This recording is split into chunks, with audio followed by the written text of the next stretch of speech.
Welcome all, good morning. Today we start with our first flight lesson 5 and the other will be lesson 6 as you have part 1 of the 100 dresses and part 2.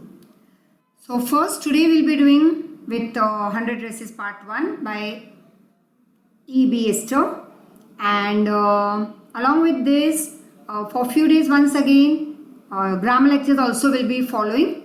So as your tests are nearing, so we are trying to provide you at least see we have done active passive and we have done the basics of grammar, that is parts of speech and all, and after this particular chapter I would like to start with the compound complex simple. So please be attentive, follow the videos properly, keep on repeating so that it becomes easy for you, right? So let's start lesson 5 of first flight, the 100 dresses part 1. Now the 100 dresses, actually this part is not given in your textbook, but for you as an extra information, the 100 dresses is based on a true story as the author describes having witnessed a similar situation at her own elementary school, and she wrote her account, that is a small you would say in a form of a story of the young girl's mistreatment कि कैसे उसके school में एक छोटी सी लड़की को अच्छी treatment नहीं मिलती थी, and as Maddie wrote her letter to try to make amends for what had happened. So let's start. You will come to know who is Maddie and what were the amendments, that is some rectification made for what all had happened with their small girl in the school. Before you read, हर एक chapter में ये section तो होता ही है तुम्हारे and we have to read it. But before we start with the main story, which is actually a real story, let's see how do we judge the people around us? By their money, wealth or possession? Or is there something of more enduring value to look for in a person? Enduring value मतलब कोई बहुत अच्छी quality. तो how do you judge a person? People around you, I would say. Not only one person we judge. We judge so many people around us. We judge the students in the school, though they are not your friends. लेकिन friends के साथ गप्पे मारते हुए free time में gossip लड़ाते हो, and naturally gossip is what? When you don't talk about yourself, those who are present in that group, but you talk about the other people who are absent over there, and otherwise of those students or of those children or people whom you don't like, या फिर किसी के quality के बारे में बात करते रहते हो, डिस्कशन करते हो, sheer waste of time I would say, but still it's human nature to judge the people. But we never जज आवरसेल्फ.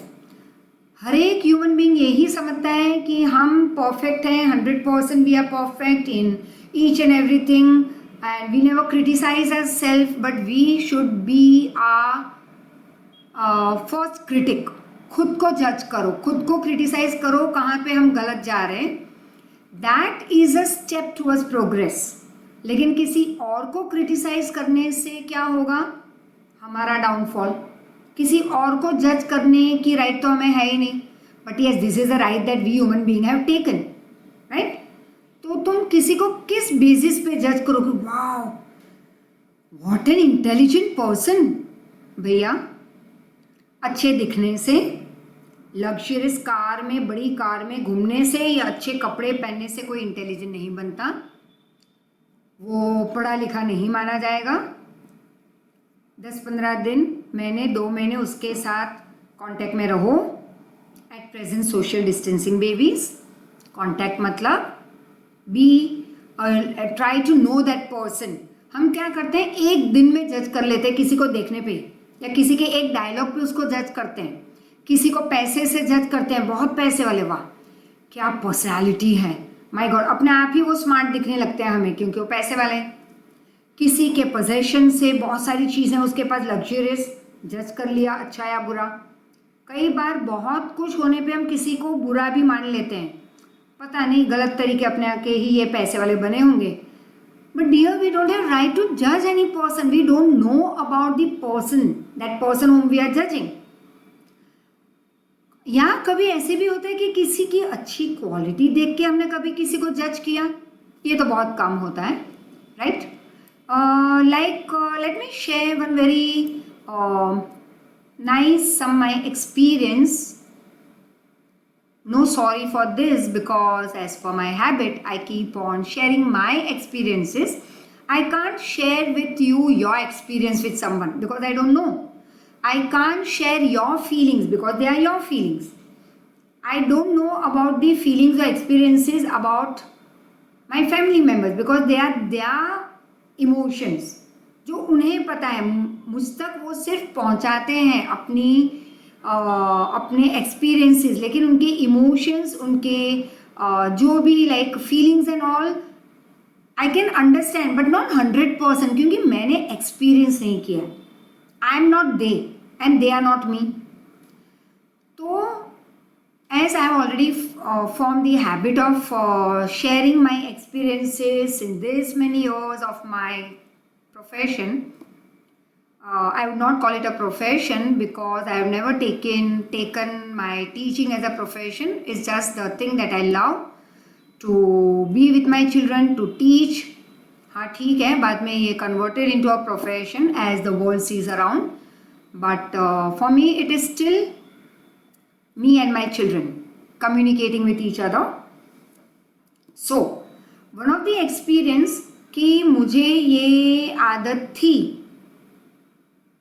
शायद अभी भी थोड़ी सी कहीं पे उसकी टेल रह गई है उस आदत की. जज द पीपल इंस्टेंटली, देखा और जज कर लिया 5 मिनट में, and always I prove to be wrong. Always I would say. हाँ, 1% कभी राइट हुई हो, जैसे फॉर एग्जाम्पल इट हैपन कि there was one of my student who is now very close to my heart. As such you all are my close to my heart, but ये एक मेरी ex student who is already she is doing a masters now, so nearly may B 23, 24, may be 25. तो बहुत साल हो गए, बस we still meet each other. अभी मिलते नहीं तो फ़ोन पे बात कर लेते हैं, but we are in touch with each other. और ऐसे काफ़ी सारे बच्चे हैं जो ऑलरेडी 26, 27 के हो गए, बट वी मीट. अभी एक बच्चा आया था जर्मनी से और वो मुझे मिलने आया था, and I was so very thankful to him कि बहुत साल के बाद भी जब वो आया यहाँ पे तो he still remembers me and he came specially to meet me at my residence, and we had a long chat for 3-4 hours. It was a really very good experience. और ये एक्सपीरियंसेस मेरे लाइफ के होते ही रहते हैं, बच्चे आते रहते हैं. अगर बाहर से आते हैं US, UK या जर्मनी, ऑस्ट्रेलिया से, तो first come first they make it a point that they come and meet me. So this is a big blessing I would say that I have got in the form of my sweet children, loving children. So once again my experience will go back कि ये जो एक मेरी एक student थी लड़की, and this girl when for the first time, तब मैं एडमिशन करवाती थी, फॉर्म भरवाती थी अपने घर पे. तो वो लोग आए, वो लड़की आई अपने मम्मी के साथ मेरे घर पे, and there were others few parents and students also were sitting in our living room. और ट्यूशन तो वही सत्यम मॉल में थे, but it was not on this on this large scale की तब मैथ साइंस भी नहीं था. Me alone I was carrying on with only English SS, और शायद रोहित सर भी नहीं थे तब. तो बच्चे आते थे पेरेंट्स के साथ घर पे एडमिशन के लिए. Classes were conducted at Satyam mall.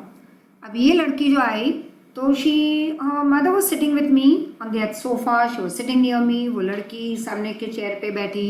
We were talking and she was continuously chatting on her phone. तो तभी मेरा थोड़ा दिमाग ख़राब होने लगा.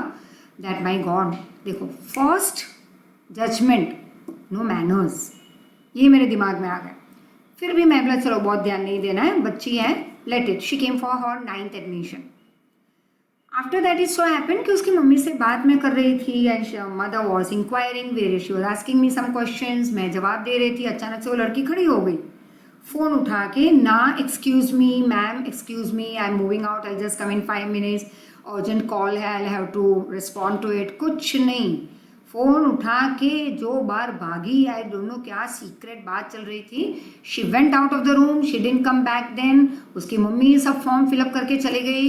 And next day, that day when they all went away, I told Rohit sir कि ये लड़की को तो मैं लेने ही नहीं वाली हूँ, just see make it a point, I am not going to take her. Rohit sir said, now you know about the tuition, you are handling everything, so you look at it what you want to do. But that time Rohit sir was not a part of institute. And Kushan sir तो थे ही नहीं, तो now it was a difficult situation what to do. But मेरे दिमाग में जो कई बार कई चीज़ें सेट हो जाती है तो वो निकालना मुश्किल हो जाता है. एंड आई एम एक्चुअली दो a very loving person, but at the same time I am very adamant. Adamant मतलब ज़िद्दी, राइट? जो चाहिए वो चाहिए, और जो नहीं चाहिए उसको तो मैं रहने ही नहीं देती, फिर वो चीज़ हो या कोई ह्यूमन बीइंग हो, right? Now it so happen कि दैट गर्ल, चलो फिर मैं कुछ नहीं बोली, मैं बोला जाने दो, let's see.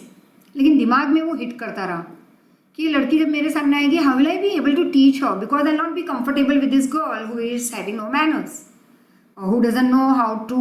I don't want respect in the form of teaching, touching the feet and all, but my students studying with me since 8th standard over here या 9 से, उन सबको पता है my form of teaching in class. या जब वो मुझे मिलते हैं तो क्लास में एंट्री लेने के पहले कई बच्चे आके एकदम से गले लग जाते हैं. So this is how is my way of moving ahead at the tuition at the institute. So कई नए बच्चों को या पेरेंट्स को बहुत ही ये कई बार बिगनिंग में वियर्ड भी लग रहा है कि मैम कैसे बच्चों को गले लग रही है, बट दैट इज़ अ वे. और फिर धीरे धीरे धीरे वही बच्चे जिनको वियर्ड लग रहा है वो भी इस फ्लो में आ जाते हैं, because they then start knowing me and I know my child who is always the best.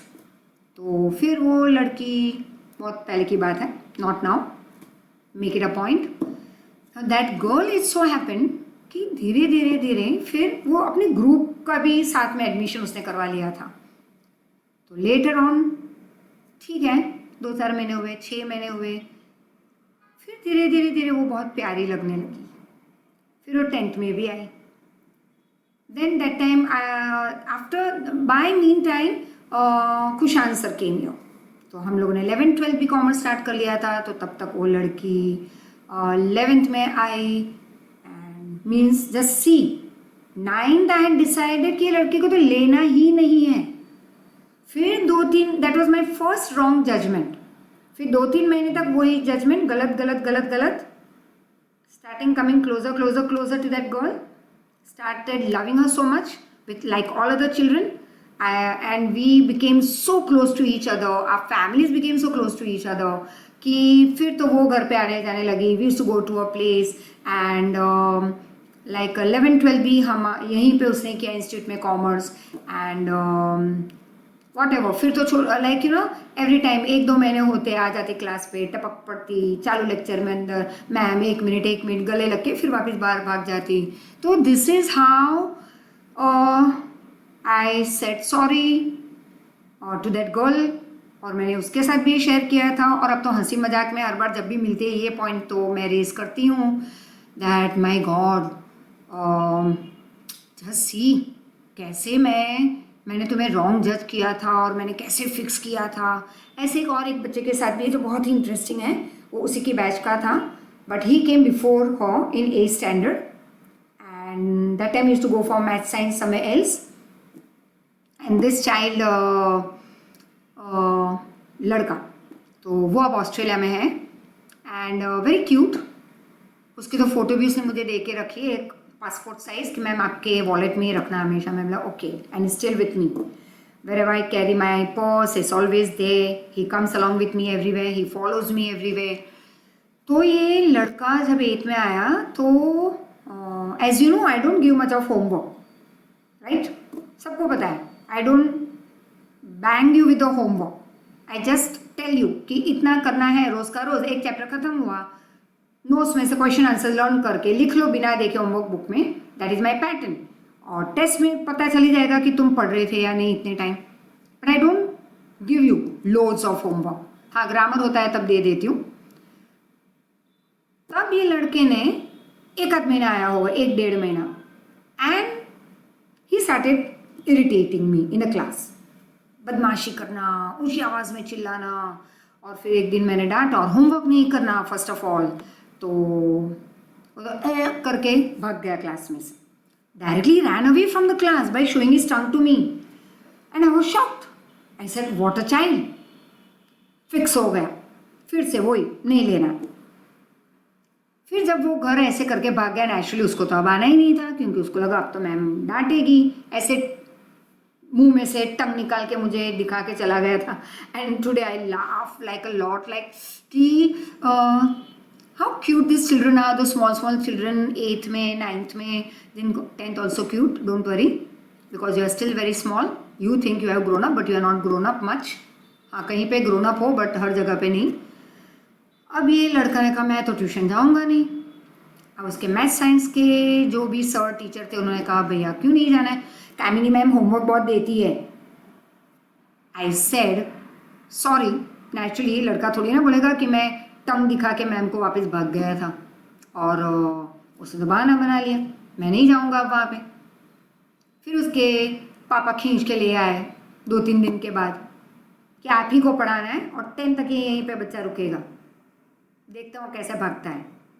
Will you believe, again उसी ग्रुप का लड़का, once again great bonding with me. उसके बाद वो भी 12th तक हमारे यहाँ रहा. तो this are some of the my wrong judgement वाले experiences that I have shared. वैसे बहुत सारे हैं, लेकिन हर बार रॉन्ग जजमेंट वाले नहीं है, सही जजमेंट वाले भी थे. And but then it will take 2-3 hours एक चैप्टर कंप्लीट करने में. And there are students who want me to complete 5, 6, 7 by 29th. But let me see कि चैप्टर्स भी काफ़ी लंबे हैं, तो देखते हैं कितना कंप्लीट होता है. I try my level best. और साथ में ग्रामर भी तुम्हें देना है साथ साथ, दो is not a compulsion but I feel that कर लेते हैं साथ साथ ग्रामर. कहीं पे 1 मार्क का भी तुम्हारी 10 मार्क की टेस्ट, 20 मार्क की टेस्ट स्कूल में है, उसमें टीचर्स इतने सारे चैप्टर्स डाल रहे हैं और लिख दिया है वहाँ पे transformation of sentences for MCQ. It's only MCQ test, but still children are in pressure. तो let's start with the story. Now this story is a sensitive account of how a poor young girl is judged by her classmate. कैसे उस लड़की को उसके classmate ने, गरीब लड़की थी, उसके क्लास के बच्चों ने उसे कैसे जज किया. And her name was Wanda Petronsky. Is a young Polish girl that's from Poland who goes to school with other American children in an American town. These other children say Wanda is different. अब क्यों ये लोग इसे अलग तरीके से देख रहे हैं, क्यों जज कर रहे हैं? Can you guess how they treat her? Read the information below, find out more about this community और about a related topic from an encyclopedia और internet. You will come to know everything, you will get over there. But let's see, I have provided you some of it over here. The Polish American community in US. The first Polish immigrant मतलब कि arrived in America, मतलब America में किसी और country से लोगों का आना, तो वो हुए इमिग्रेंट फॉर अमेरिकन्स. तो ये इमिग्रेंट कौन थे जो अमेरिका आए? That is Polish, right. तो ये first Polish immigrants arrived in America in 1608. And but the largest wave of, मतलब बहुत सारे पॉलिश इमिग्रेशन कब आए? They occurred in the early 20th century, मतलब 20th century मतलब 1900 में.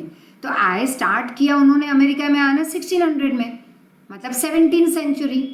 लेकिन सबसे ज़्यादा पॉपुलेशन आई 20th century बिगनिंग में, when more than 1 million Poles migrated to US. Poles मतलब वही ये लोग. The Polish state did not exist at that time. अब तब एक्चुअली ये स्टेट था नहीं.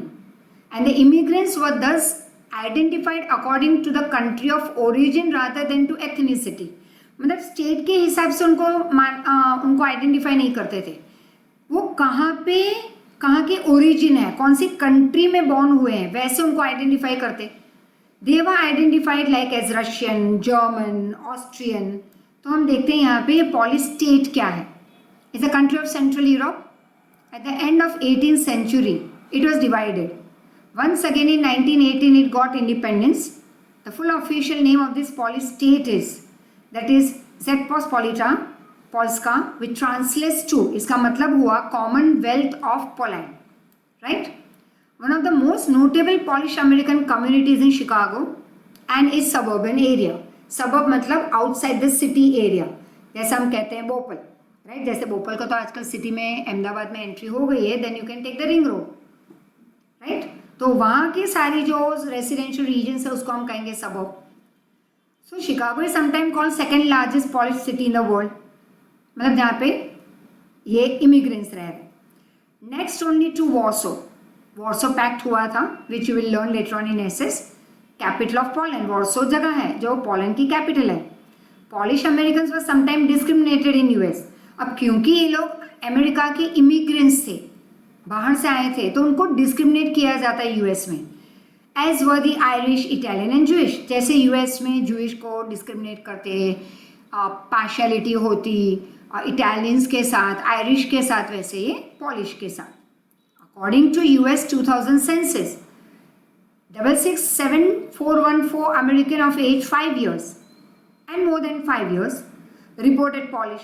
अब अमेरिका में 2000 में जब काउंटिंग हुई, सेंसस कहते हैं उसको, पॉपुलेशन काउंटिंग, तो इतने अमेरिकन, अबाउट 5 years या उससे ज़्यादा के बच्चे, they were Polish American as the language spoken at home, which is about 1.4% of the people who speak language other than English.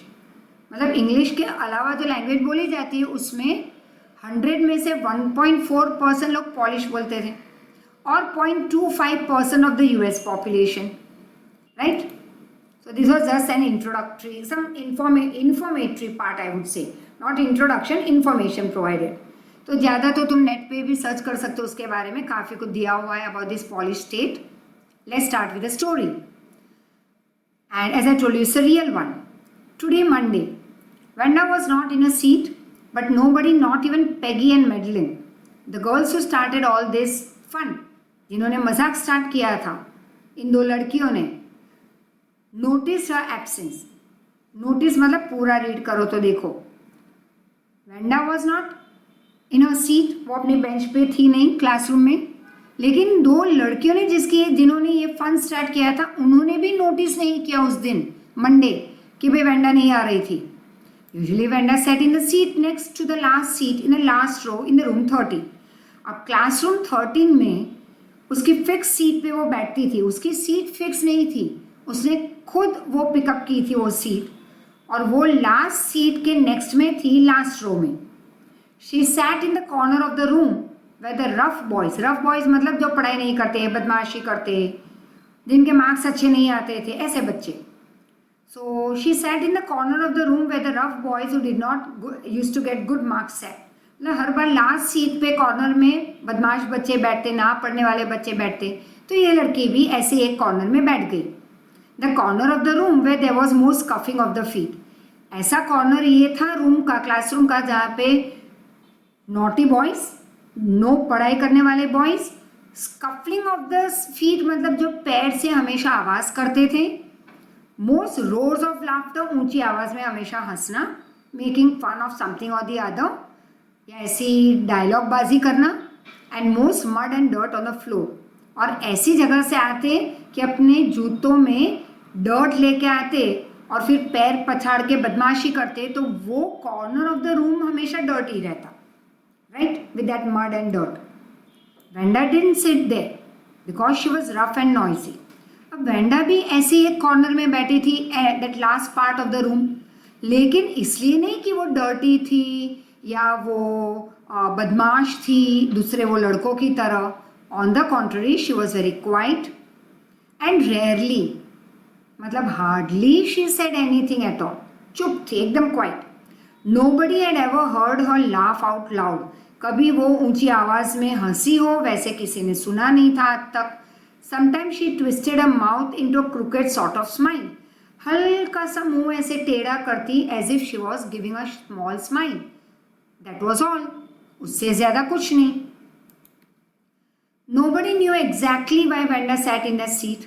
किसी को नहीं पता था क्यों वो ऐसे कॉर्नर में बैठती थी, क्योंकि वो कॉर्नर तो माना जाता था ऐसा दूसरा कॉर्नर उस रूम का जहाँ पे बदमाश बैठते थे, नॉटी बॉयज, ना पढ़ने वाले बच्चे। तो किसी को नहीं पता था exactly why Wanda picked up that seat unless it was because she came all the way from Boggins Heights. वो ऐसी जगह थी जहाँ पे आते आते रास्ते में mud and all use to get stuck to the feet and all to the shoes and a feet were usually caked, मतलब स्टक विद ड्राई मड। शायद वो इसलिए बैठती थी, दूसरे बच्चों ने ये माना था कि may be because she came all the way from this region जहाँ पे उसके शूज़ में या चप्पल्स में मड लगा था। But no one really thought much about her. One she went and sat in that corner of her room on her seat. फिर लोग उसको, बच्चे भूल जाते, उसके बारे में सोचते ही नहीं। The time when they thought about Wanda was outside the school. अब सोचते थे कब वेंडा के बारे में? जब वो स्कूल टाइम के बाद, स्कूल के बाहर या क्लासरूम के बाहर, और ये टाइम था नून time, when they were coming back to school or in the morning early before school began। देखो, या तो स्कूल आने के पहले का टाइम स्कूल के बाहर, या स्कूल से जाने का टाइम और स्कूल के बाहर। मतलब स्कूल में, क्लासरूम में वो कभी वेंडा की मजाक नहीं उड़ाते। It was every time outside when groups of 2 or 3 or even more would be talking and laughing on their way to the schoolyard। अब रूम से बाहर आते, क्लासरूम से, और यार्ड में खड़े रहते, स्कूल यार्ड में, तब 2-3 बच्चे इकट्ठा होके हंसी मजाक करते। Then sometime they waited for this girl to have fun with her. कई बार वो इस लड़की के लिए वेट करते और उसकी मजाक उड़ाते। नेक्स्ट डे ट्यूसडे, अब मंडे तो वो आई नहीं, किसी का ध्यान गया नहीं। Next day Tuesday Wanda was not in school either. Again वो नहीं आई। अगेन नोबडी नोटिस्ड हर एब्सेंस, राइट? ये चलता रहा। Let's see till how many days. Now on Wednesday, Peggy and Maddie, who sat down front with other children who got good marks and who didn't track in a whole lot of mud, did notice that Vanda wasn't there। अब पैगी और Maddie अच्छे खासे घर की होगी शायद। That will come to know as we move ahead in the chapter, in the story। ये हमेशा दूसरे बच्चों के साथ फ्रंट सीट पे बैठते थे, जिनके अच्छे मार्क्स आते थे, जिनके शूज़ में कभी मड नहीं लगा रहता। Third day, Wednesday, remember Monday she didn't come, Tuesday again absent. दोनों दिन किसी ने नोटिस नहीं किया उसकी एब्सेंस। थर्ड डे वेडनेसडे अब नोटिस किया। तो now they did notice that Wanda was absent. Peggy was the most popular girl in school. She was pretty, इसलिए पॉपुलर थी। She had many pretty clothes, इसलिए वो she was famous. Her hair was curly, तो she look more beautiful. Maddie was a closest friend, अब उसकी best friend Maddie. The reason Peggy and Maddie notice Wanda's absence was because Wanda had made them late to school. अब इन दोनों ने उसकी absence क्यों notice की? क्योंकि वेडनेसडे दोनों लड़कियां, दोनों फ्रेंड्स पैगी और मैडी लेट हुए स्कूल के लिए। और क्यों लेट हुए? क्योंकि वेंडा की मजाक उड़ाने के लिए वो लोग उसकी बाहर कहीं पे वेट कर रहे थे एक जगह पे, लेकिन वेंडा आई ही नहीं और ये लोग लेट हो गए स्कूल के लिए। इसीलिए उनको पता चला, उन्होंने नोटिस किया कि ये लड़की एब्सेंट है। Now they had waited and waited and waited for this girl to have some fun with her. Fun with her मतलब उसके साथ खेलना करना नहीं, उसकी मजाक उड़ाना। But she didn't come. They often waited for her to have fun with her. ऐसे कई बार हुआ था कि उसकी मजाक उड़ाने के लिए वो लोग बाहर खड़े रहते, वो आती, ये लड़कियां उसकी मजाक करते और फिर सब स्कूल चले जाते। Now, Vanda, most of the children in room 13 didn't have names like that। अब usually Vanda जैसा नाम बहुतों का नहीं था। They had name easy to say, सबके नाम easy थे। Like जैसे हम नहीं बोलते कि Tommy and Ricky, Rocky, Ram, Shyam, Shahrukh, Aamir. तो हम तो ऐसे नाम नहीं रखते, शाहरुख, आमिर। बट फिर भी जैसे ये नेम कॉमन है, वैसे उनमें जो नाम हमारे जैसे Ram, Shyam, Heli and what not, Heena, Meena, Tina, Reena and Raj and Rushik and Ronnie, ना all this names, Priyanka, Priyasha, Priyanshi, प्री वाले बहुत सारे कंफ्यूजिंग, और एक साथ कई बार तो एक ही नाम के बहुत सारे स्टूडेंट होते हैं क्लास में अलग अलग स्टैंडर्ड्स में, तो वैसे उनके भी नाम easy names, Thomas, Smith, Allen, लेकिन वेंडा जैसा कंफ्यूजिंग नाम नहीं था किसी का. Yes, there was one boy named Bounce, Willie Bounce, and people thought that was funny, but not funny in the same way like Venda Petronsky. उनको ज़्यादा funny नाम इस लड़की का लगता था, लेकिन विली बाउंस का ज़्यादा फन लगता था, लेकिन ज़्यादा नहीं. Now Venda didn't have any friends. She came to school alone, went home alone. She always wore a very light color, faded मतलब जिसका कलर फेड हो गया हो, और डार्क ब्लू का लाइट ब्लू हो गया पहनते पहनते धोने पे, right. So this girl came to school with a faded blue dress that didn't hang right, मतलब ज़्यादा ठीक फिट नहीं हो रहा था, जैसे बड़ा बड़ा था शायद. It was but clean, but it looked as though it had never been iron properly. Clean था लेकिन कभी आयरनिंग नहीं की थी.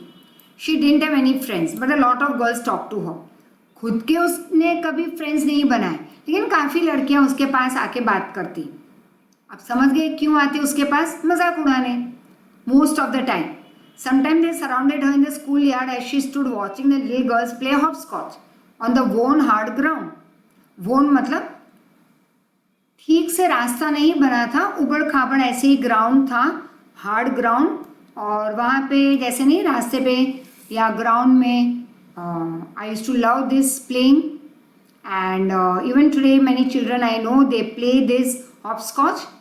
और आई डोंट नो क्या कहते हो तुम अपनी भाषा में, but in English is called hopscotch, right.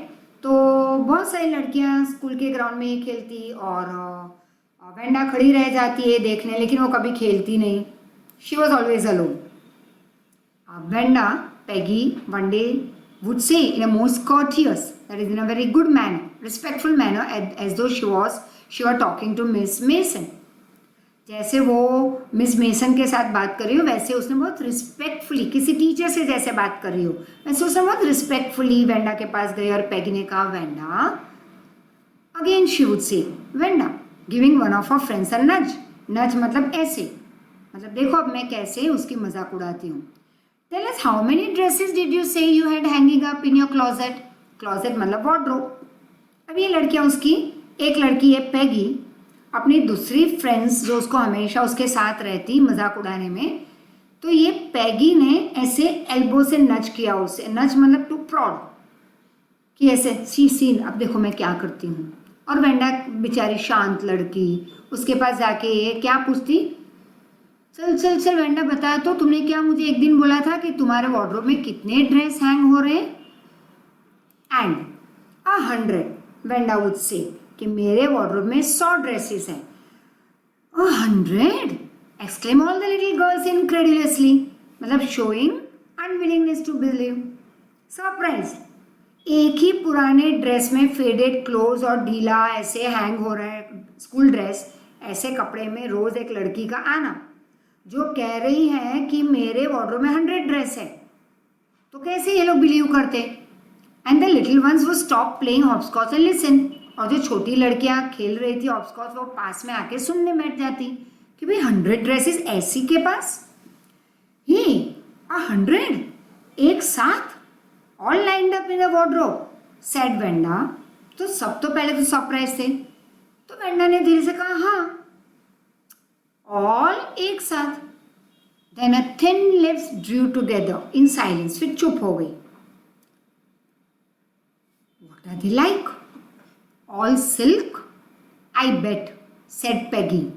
ये all silk, all colours, and don't mind, कोई इस बाजू तुम्हें दिखाई देगा, it's okay. Is someone cleaning the balcony? So you pay attention over here. What are they like? All silk? I bet. अब पैगी ने उसकी मजाक उड़ाई मस्त एकदम कि भैया सब सिल्क के हैं. I think so. ये all silk, all colors. पैगी ने वापिस शांति से जवाब दिया, yes, सारे 100 ड्रेस मेरे डिफरेंट कलर्स के हैं और सारे सिल्क के हैं. And velvet too? Yes, velvet too. And 100 dresses. Wanda would repeat stolidly. Stolidly मतलब नॉट शोइंग एनी फीलिंग. बिना कोई इमोशंस के, बिना कोई एक्सप्रेशन के उसने कह दिया हाँ मेरे पास वेलवेट के ड्रेस भी है, क्योंकि पैगी मजाक उड़ा रही थी कि वाह तेरे पास तो 100 ड्रेस, डिफरेंट डिफरेंट कलर्स, सारे सिल्क के, मतलब वेलवेट के तो होंगे ही. और उसने शांति से कहा हाँ सारे एक साथ लगे हुए हैं मेरे वार्डरोब में, उसमें वेलवेट के भी ड्रेस है. Then they would let her go. मजाक उड़ाने के बाद फिर वो लोग उसे जाने देते. And then before she would have gone very far, they could not help bursting into laughter. Shrieks and peals of laughter मतलब दैट इज जोर से हंसना. And sorry for the interference. Now 100 dresses. Obviously, that is clearly the only dress Venda had was the blue one she wore every day. Clearly, ये तो सब shock थे. 100 dress, क्योंकि सबको दिखाई दे रहा था वेंडा तो रोज सेम ड्रेस पहन के आ रही थी. So why did she always say a lie? क्यों स्टोरी बना रही थी कि मेरे पास 100 ड्रेस हैं और वो भी सिल्क के, तो पहन के तो आती नहीं. How many shoes did you से you had? 60 pairs all lined up properly in my wardrobe. अब ये बेचारी लड़की कहती हाँ शूज भी हैं 60 pairs. Cries of exaggerated politeness greeted this. All alike. अब सारे लोग एकदम ऊंची आवाज में कहते लेकिन थोड़ा बहुत पोलाइटली, लेकिन इसमें भी मजाक थी. और क्या पूछते? ओ 60 pairs all same. Oh no, said Venda quietly. Every pair of my shoes are different. Every pair is different. All colors, all lined up. Peggy who had thought of this game. अब पैगी ने मजाक उड़ाने की एक सोचा था, plan उसका था कि चलो इसकी मजाक उड़ाई जाए. And Maddie inseparable friend. और पैगी को हर बार फॉलो कौन करता? उसकी बेस्ट फ्रेंड मैडी.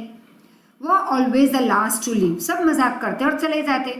लास्ट में कौन जाता मजाक उड़ाने के बाद? Peggy and Maddie. Finally Wanda would move up the street. फिर वो बेचारी चली जाती स्ट्रीट की तरफ. आईज डल, दुखी, mouth closed, hitching her left shoulder every now and then in a funny way she had. Hitching मतलब ऐसे करना, right?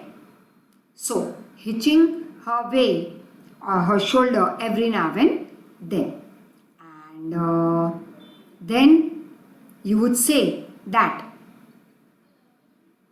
this girl, the girls as they were laughing at her, then they would she would hitch her shoulder and in a funny way, as I told you this way, finishing the walk to school alone. जब school में entry लेने के पहले रास्ते पे उसकी मजाक उड़ाई जाती तो क्या होता? स्कूल में एंट्री लेती सैड मुंह नीचे देखते हुए, कुछ नहीं बोलना. स्कूल से बाहर भी वही होता था उसके साथ, बेचारे के साथ हर बार ना. पैगी वॉज नॉट रियली क्रूअल. पैगी वैसे क्रूअल नहीं थी, लेकिन बच्चों को आदत होती है. So they are called children, right? बड़े भी ये काम कई बार कर लेते हैं, आयरनिकली टॉन्टिंगली बात करना दूसरों से. तो ये तो बच्चे हैं. तो दिल की तो अच्छी थी बेचारी Peggy. She protected small children from bullies. Bullies मतलब स्कूल के कई ऐसे बच्चे होते हैं, एक ग्रुप बनता है जो हर बार दूसरों को मेंटली परेशान करते. मारते नहीं, लेकिन उनकी मजाक उड़ाना, हंसना. उनको वो ग्रुप इतना खुद को स्ट्रॉन्ग बताता कि हम स्ट्रॉन्ग ग्रुप है इस स्कूल के, हम जो कहेंगे वही तुम लोगों को करना है. तो बच्चे डरते उनसे, और वो जो कहते ये सारे बच्चे करते. तो पैगी इतनी स्मार्ट लड़की थी और इतनी अच्छी थी कि अगर ये बुलीज दूसरे बच्चों की मजाक उड़ाते या परेशान करते तो वो आके उनको प्रोटेक्ट करती. तो वैसे दिल की अच्छी थी. And she cried for hours if she saw an animal mistreated. और कभी कोई किसी एनिमल को मारता या मिसट्रीट करता तो वो घंटों तक पैगी रोती रहती. If anybody has said to her, don't you think that is a cruel way to treat Wanda? और कई बार कोई आके उसको ये भी समझाता कि तू जिस तरह से उसे ट्रीट कर रही है वो बहुत ही it's not good. You are very bad towards Wanda, it's a cruel way of treating her. तब उसको सरप्राइजिंग लगता, क्रूअल? मैं क्रूअल नहीं हूँ। वो लड़की झूठ क्यों बोल रही है कि उसके पास 100 ड्रेस और सारे सिल्क के और वेलवेटी? इसलिए मैं बार बार उसको जाके पूछ रही हूँ, उसके मुंह से बुलवाना है कि उसके पास ऐसा कुछ नहीं है। आई am not cruel. Peggy would be surprised. Cruel? What did the girl say? She had 100 dresses? Anybody could tell. कोई भी बता सकता है कि वो झूठ बोल रही है. That it was a lie. And why did she want to lie? She wasn't just an ordinary person. Else, why did she have a name like that? और उसका नाम भी तो देखो. Anyway, they never made her cry. फिर भी कभी भी पैगी ने उसे रुलाया नहीं, लेकिन वो इमोशनली हर्ट होती थी। ये लड़की बहुत ही लो फील करती थी हर बार सबके सामने। स्कूल में अगर तुम्हारी कोई रोज़ मजाक उड़ाए या स्कूल के बाहर तुम्हें एक डर लगा रहता कि अभी ये लोग आएंगे और मुझे इस रास्ते पे पकड़ेंगे, मेरी मजाक उड़ाएंगे, तो just see how what type of personality you would become, right? यही इसके साथ होता था वेंडा के साथ। अब पैगी बहुत ही जिसके पास बहुत सारे कपड़े थे। अब उसकी friend Maddie, this business of asking Venda every time how many dresses, how many hats, how many shoes and how many this and that was bothering her. अब मैडी परेशान रहने लगी थी। क्यों? Let's see. ये सारे क्वेश्चन पैगी पूछती थी वेंडा को। मैडी उसकी साथ साथ हमेशा थी, पैगी के साथ, उसको फॉलो करती, उसकी बेस्ट फ्रेंड। अब बहुत दिन से मैडी थोड़ी शांत रहने लगी थी। उसको कुछ खटक रहा था कि हर बार वेंडा को ये जो पूछना by Peggy how many dresses and hats and all, तो खुद वो परेशान रहने लगी थी मैडी हरसेल्फ वाज पुअर। उसे डर लगा रहता कि वन फाइन डे अगर पैगी ने उसकी भी मजाक उड़ाना शुरू किया तो देखो, आर यू गेटिंग इट? किसी की मजाक उड़ाना या जो किसी की मजाक कर रहा है उसको सपोर्ट करना इज रॉन्ग।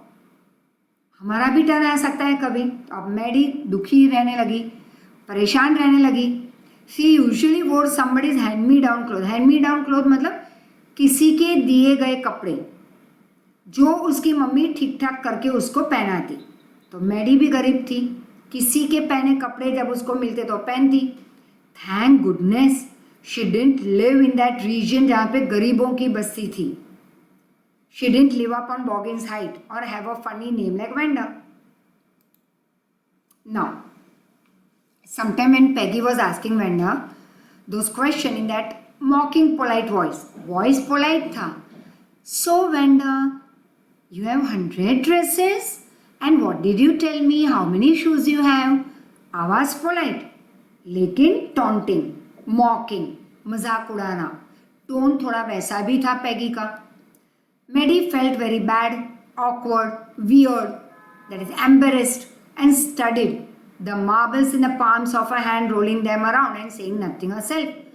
और तब वो इतनी परेशान हो जाती जब पैगी मजाक उड़ाती वेंडा का और वो अपने हाथ में जो मार्बल्स से उसके साथ खेलती। Not that. And have you ever noticed when we are not confident, तो या तो वो लोग बड़े हो या छोटे, उनके हाथ में जो भी अगर कोई चीज़ है जैसे पेंसिल तो चबाना शुरू कर दिया, शोज लो कॉन्फिडेंस। या नाखून से ऐसे ना लाइक दांत से नाखून काटना, या कई बच्चों की आदत है, that shows low confidence. Then हाथ को ऐसे ना पकड़ के ऐसे करना, this is you are giving support to your own self by holding one hand with the other. या फिर कहीं ना कहीं ऐसे ऐसे करते रहते हैं, या यू नो समथिंग और the other you want to touch. Reason is low confidence, it shows that way. तो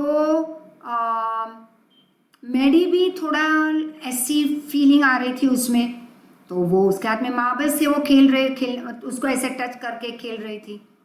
now that she fail sorry for Wanda exactly. अब पता चला मैडी को, उसे दुख हो रहा था। सॉरी, शी फेल सॉरी मतलब दुखी फीलिंग आ रही थी वेंडा के लिए कि गलत हो रहा है उसके साथ। She would never have paid any attention to Wanda if Peggy had not invented the dresses game. कभी मैडी की नज़र वेंडा की तरफ नहीं जाती, मजाक चलती रहती उसकी, हंसी मजाक लोग करते रहते, कभी मैडी को बुरा लगता नहीं वेंडा के लिए। लेकिन क्यों उसका ध्यान वेंडा की तरफ गया? क्योंकि पैगी, उसकी बेस्ट फ्रेंड जो पैसे वाली थी, उसने ड्रेस वाला गेम लेके आई थी मजाक उड़ाने के लिए कि भाई वेंडा कितने ड्रेसेस है तेरे पास, डेली वही मजाक. But suppose Peggy and all the other started in on her next, लेकिन पैगी और बाकी के पैसे वाले बच्चे नेक्स्ट उसकी मेडी की मजाक उड़ाना शुरू कर दे, तो how would she feel? She wasn't as poor as Venda perhaps, but she was poor. She was not like Peggy and her group. Of course, she would have more sense than to say she had 100 dresses. लेकिन Maddie कहती है खुद को कि लेकिन मैं sensible हूँ Wanda से कि मैं कभी किसी को ये तो नहीं कहूँगी मेरे पास 100 ड्रेस है, इतना तो मैं सेंस है मेरे पास. Still she would not like for them to begin on her. फिर भी अगर इन्होंने मुझ पे मजाक किया तो कभी. She wished Peggy would stop teasing Venda. तो अब वो हमेशा ये विश करती मैडी कि पैगी और उसका बाकी के बच्चे जो ग्रुप में थे, दे वुड स्टॉप टीजिंग. टीजिंग मतलब मजाक बंद करना. तो अब ये सोच रही थी कि पैगी और वो लोग वेंडा की मजाक ना करें. Today, even though they had been late to school, Maddie was glad she had not had to make fun of Venda. आज मैडी बहुत खुश थी. क्यों? क्योंकि आज वो पैगी के साथ हिस्सा नहीं बनेगी वेंडा की मजाक उड़ाने में. दो वो कुछ नहीं बोलती थी मजाक उड़ाते हुए, वो सिर्फ खड़ी रहती थी, लेकिन बन गई ना पैगी की सपोर्टर. खड़ी तो रहती थी, कभी उसने रिवोल्ट तो नहीं किया, कभी उसने पैगी को ये नहीं कहा कि पैगी चलो बंद करो ये सब, इट्स नॉट गुड, कभी नहीं कहा. It mean she was a part of the wrong act. आज मैडी खुश थी क्योंकि आज मजाक करना ही नहीं था, क्योंकि वेंडा एब्सेंट थी. She worked arithmetic problem absent mindedly. Absent mindedly मतलब बिना ध्यान के उसने अपने प्रॉब्लम सॉल्व किए. 8 times 8, let's see. She wished she had the nerve. Nerve मतलब ताकत. To write Peggy a note because she knew she never would have the courage to speak right to Peggy to say, hey Peggy let's stop asking Wanda how many dresses she has. कई बार ऐसे होता है, हमें कई बार किसी को कुछ कहना है, हम नहीं बोल पाते, तो ताकत नहीं होती हम में. तो वैसे ही मैडी के साथ हुआ.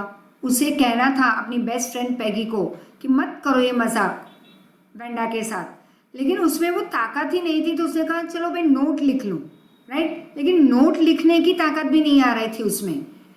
And when she finished arithmetic she did start a note to Peggy. चलो हिम्मत कर ली पैगी को एक नोट लिखनी कि मत मजाक करो उसका. Suddenly she paused and shuddered. Shuddered मतलब शिवर्ड, सी शेक्ड. अचानक नोट लिखते हुए वो स्टॉप हो गई. She pictured herself in the school yard, a new target for Peggy and girls. उसने कहा अगर मैं उसको कुछ कहूँगी तो शायद वेंडा को छोड़ के मेरा टर्न आ जाएगा, मेरी मजाक उड़ाएंगे ये लोग, क्योंकि किसी को तो करनी थी. Peggy might ask her where she got the dress that she had on and Maddie would have to say it was one of Peggy's old one that Maddie's mother had tried to disguise with new trimmings, so no one in room 13 would recognize it. अब अगर Wanda की मजाक उड़ाने के लिए वो उसको एक नोट लिखे और पैगी मान भी जाए, लेकिन पैगी ऐसी लड़की थी जिसको अपने फ्रेंड्स के साथ किसी की तो मजाक उड़ानी थी रोज. तो अब टर्न आ गया मैडी का. शायद ऐसा भी होता, राइट. तो मैडी डर गई कि मेरा टर्न आ गया तो, और शायद उसके टर्न आने पे पैगी क्या पूछती कि भाई ये ड्रेस जो तूने पहना है वो किसका है, और मैडी को बोलना पड़ता कि ये तुम्ही का दिया हुआ है. जो हर बार पैगी अपने पुराने कपड़े मैडी को देती और मैडी की मम्मी उसको डिस्गाइज करती, मतलब एक उसको काट कूट के कहीं से एक नया अपीयरेंस दे देती, ट्रिमिंग करके फिर थोड़ा डेकोरेट करती. और that is what we call actually trimming, मतलब जैसे हम बाल ट्रिम करवाते हैं कि किसी चीज़ को कट करना, यहाँ पे डेकोरेट करना ड्रेस को. And so that no one in a classroom 13 would know कि वो किसी और का ड्रेस पहन के आई है. And if only Peggy would decide of her own accord to stop having fun with Wanda. फिर पैगी ने सोचा कि मेरी मजाक उड़ाई जाएगी तो बेटर ये काम नोट लिखने वाला ना करूं. Oh well, Maddie ran a hand through a short blond hair. ऐसे बालों में हाथ घुमाया, छोटे से blond hair that is E, we don't say blonde, it is blonde, right? And it is like yellowish colored hair.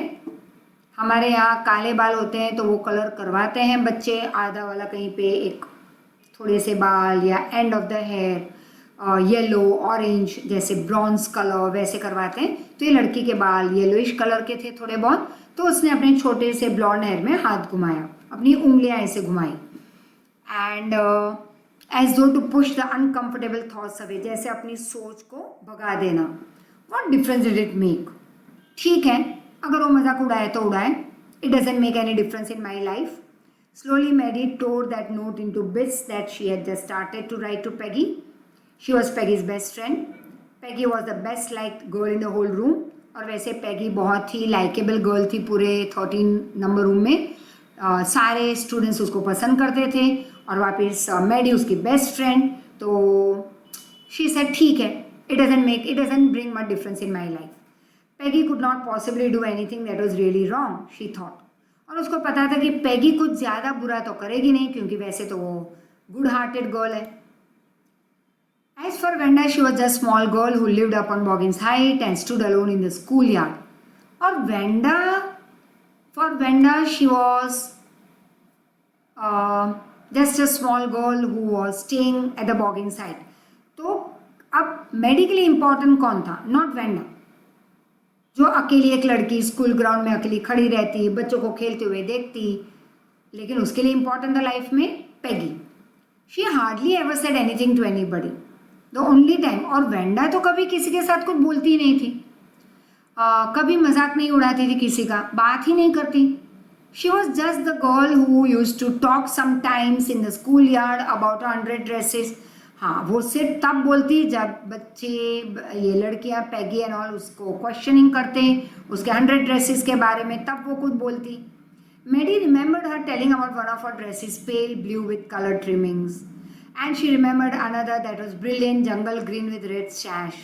मतलब कि अलग अलग कलर के ड्रेस, कोई पेल ब्लू कलर का था तो कोई जंगल ग्रीन मतलब डार्क ग्रीन कलर का ड्रेस, और कोई रेड सैश. सैश एक्चुअली इज एक रेड कलर की या कलरफुल रिबन जो ऐसे डाली जाती है फ्रॉम शोल्डर, ऐसे ऊपर पहन लेते हैं और शोल्डर से नीचे की ओर जाता है, जैसे कभी मिस यूनिवर्स का एक यहाँ पे शैश डालते हैं लिखा हुआ मिस यूनिवर्स, वैसे. तो रेड कलर का ड्रेस उसने बनाया था. She would look like a Christmas tree in that the girls had said in pretended admiration. अब बच्चियाँ उसकी मजाक उड़ाते हुए क्या कहा कि हाँ you would look like a Christmas tree in that. और फिर मजाक उड़ाना शुरू वापस. Thinking about Vanda and 100 dresses, all lined up in the closet, Mary began to wonder who was going to win the drawing and coloring contest. अब school में drawing competition थी, colouring competition. तो मैडी सोच रही थी कि कौन बनेगा winner. For girls this contest consisted of designing dresses and for boys of designing motorboat. अब लड़कियों को बोला गया था कि तुम्हें बनाना है, ड्रेसेस डिज़ाइन करने हैं, बॉयज़ को डिज़ाइन करना था motorboat. Possibly Peggy would win the girls medal, ऐसे सबको लग रहा था कि पैगी को ही मेडल मिलेगा, वो जीतेगी competition. Peggy Drew better than anyone else in the room, और सबसे अच्छा ड्राइंग पैगी का था क्लास में. At least that's what everybody thought. ये तो सबकी सोच थी कि पैगी जीतेगी. She could copy a picture in a magazine और सम फिल्म स्टार हेड मतलब face, so that you could almost tell who it was. अब इतना अच्छा ड्राइंग था कि खाली कोई हीरो हीरोइन का पोर्ट्रेट देख के हम बता सकते थे कि वो कौन थे. और मैगजीन से डायरेक्टली कोई पिक्चर का कॉपी करना, बहुत अच्छी drawing. Oh, Maddie was sure Peggy would win. Well, tomorrow the teacher was going to announce the winners, then they would know about it, right. And the next day it was drizzling. थोड़ी हल्की बारिश हो रही थी. Maddie and Peggy hurried to school under Peggy's umbrella. Naturally, on a day like this, they didn't wait for Vanda on the corner of Oliver Street, the street that far, far away, under the railroad tracks and up the hill led to Bogginside. अब उस दिन हल्की सी drizzling start हो गई थी, बारिश start हो गई थी. तो ये लोग दोनों फ्रेंड्स अम्ब्रेला के नीचे फटाफट स्कूल आ गए. और उस दिन उन्होंने वेट नहीं किया वेंडा के लिए at the corner of this Oliver street, जो कहीं दूर दूर कहाँ तक जाती थी, under the rail road tracks और directly to the Bogging side जहाँ पे वेंडा का घर था. Anyway, they were not going to take chance to be late that day because that day was very important for them. Do you think Miss Mason will announce the winners today? क्योंकि आज result आने वाला था. Asked Peggy. Oh, I hope so. The minute we get in, Miss Mason will come and tell us the name of the winner. Of course, Maddie said, I know Peggy, you will win. Hope so, said Peggy eagerly. And the minute they entered the classroom, they stopped short and gasped. Gasp matlab shocked. There were drawings all over the room on every ledge and window sill. अब तुम नहीं देख पाओगे शायद, but let me turn the screen of this laptop. शायद तुम्हें मैं बता पाऊँ, शायद, right?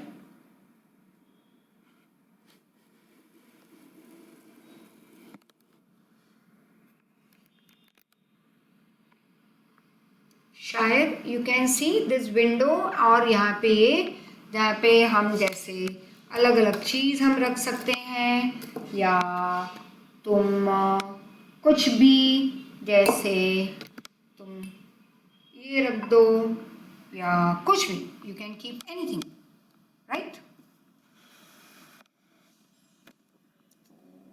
I don't know exactly, I can't see my face over here, so I don't know exactly whether it's properly set or not the screen of this laptop, but hope for the best. ठीक है, तो seal already यहाँ पे बताया गया है, window की ये चीज़ जहाँ पे कुछ चीज़ हम रख सकते हैं, तो उस रूम के हर एक विंडो सील और लेज पे dazzling colours and brilliant and lavish, मतलब बहुत ही best of the luxurious designs, all drawn on great sheets of wrapping paper. There must have been 100 of them all lined up. Minimum 100 designs थे. There must be the drawings for the contest. और लड़कियों ने सोचा room में आते ही, इन लोगों ने, पैगी, मेडी and others, कि ये कॉन्टेस्ट के ड्राइंग्स होंगे. Yes, they were. Everybody stopped and whistled or murmured, but this time not joking, this time admiringly. वाह वाह. As soon as the class came together, had assembled, मतलब सब बच्चे आ गए, Miss Mason announced the winner. Jack Beggars had won for the boys, she said, and is designed for an outboard motor was an exhibition in room 12. तो वहाँ जाके आप सब देख सकते हो उसकी design, along with the sketches by all of the boys. And as for girls, she said, although just 1 or 2 sketches were submitted by most, one girl in room 13 should be proud of her. This one girl actually drew 100 designs, all different and beautiful, in the opinion of the judges, and one of the drawing is worthy of winning the prize. I am happy to say, Wenda is the winner of the girls' medal. Now do we understand? 100 dresses, वो इतने सारे sketches बनाए थे dresses के, अलग अलग अलग, हर एक अलग पहले से और दूसरा तीसरे से, राइट? एंड मिस मेसन ने कहा कि तुम रूम नंबर 13 के बच्चे, you should be proud of, school में तुम्हारे रूम की स्टूडेंट जीती है, और एक दो नहीं, सबने एक दो सबमिट किए, इस लड़की ने 100 ड्रेसेस सबमिट किए, राइट? मतलब drawings. Unfortunately Wanda was absent that day from school for last some days, और आज भी नहीं है to receive that clapping, that is praise, applause that was due to her, that whistling. Let us hope she will be back tomorrow, said the teacher. Now class, you may file around the room quietly, that is, you may just roam around the class and look at the best of the drawings of the girl Wenda who is absent. Children burst into applause, filled whistling and clapping in praise, and even the boys were happy to have a chance to stamp on the floor, क्योंकि जब हम किसी को praise करते हैं तब भी ऐसे stamping होती है floor पे with the feet, put their fingers in a mouth and whistle. And though they were not interested in dresses, look Peg, said Maddie, there's that blue one she told us about. Isn't it beautiful? Yes, said Peggy. And here's that green one, boy, and I thought I could draw this. They were feeling actually now sad about it. मजाक उड़ाई, लड़की तो सच बोल रही थी, that she had actually 100 silken and velvety dresses and 60 pairs of different colored shoes in her wardrobe. She was not a liar, right? So the next we'll see in the next lecture. Till then, thank you so much Thank you for listening this long lecture today. Thank you very much. Take care. Be safe. Be with your parents and other elders in the house. Take care of them. Play with them. Thank you. Thank you so much.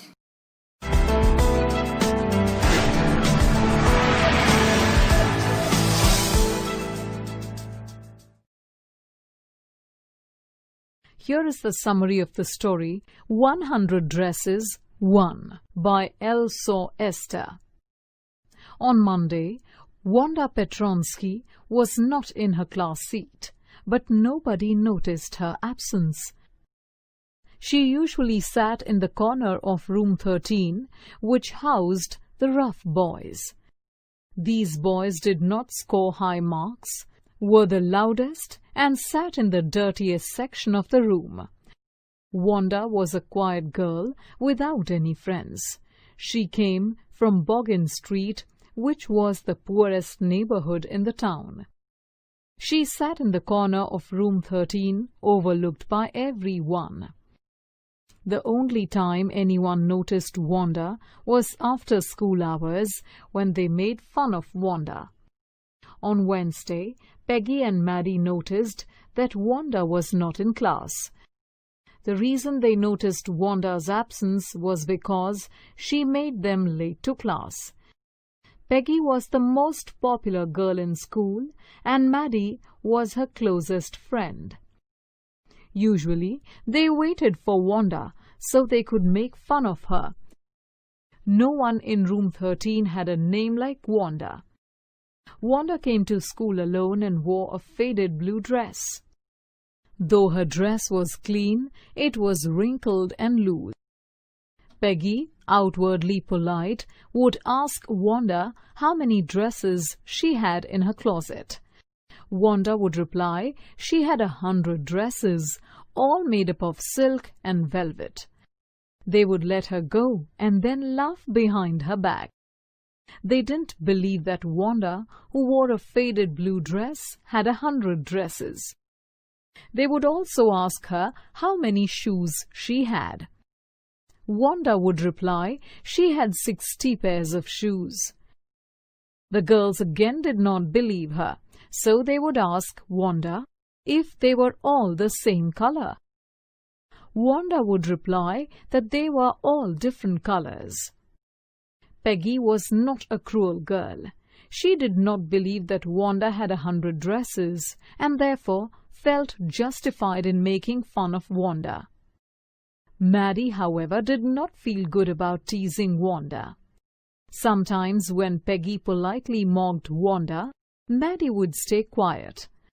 So she was glad when Wanda did not come to school that day. While Maddie worked on an arithmetic problem, she thought about writing a note to Peggy asking her to stop this game. But Maddie was afraid. She imagined how she would feel if Peggy told everyone that she was wearing Peggy's old dress. So she tore the note and hoped Peggy would stop making fun of Wanda.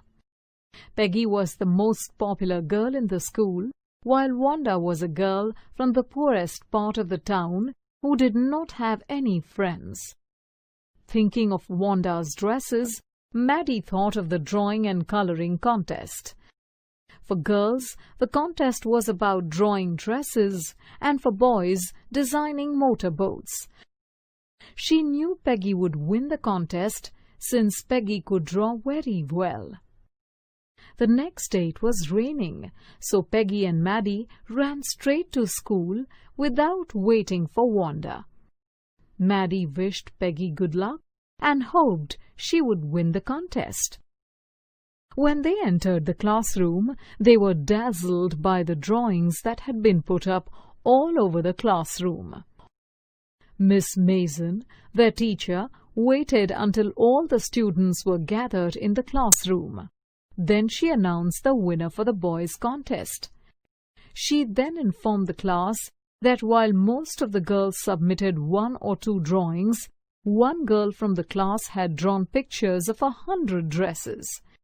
She then happily announced that Wanda Petronsky was the winner of the girls' contest. Though Wanda was not present that day, Miss Mason hoped she would be in class tomorrow to collect the award. For now, Miss Mason asked her students to take a walk around class and admire Wanda's drawings. Maddie, looking around, recognized some of the drawings and whispered excitedly to Peggy. Maddie realized that all the drawings were made by Wanda.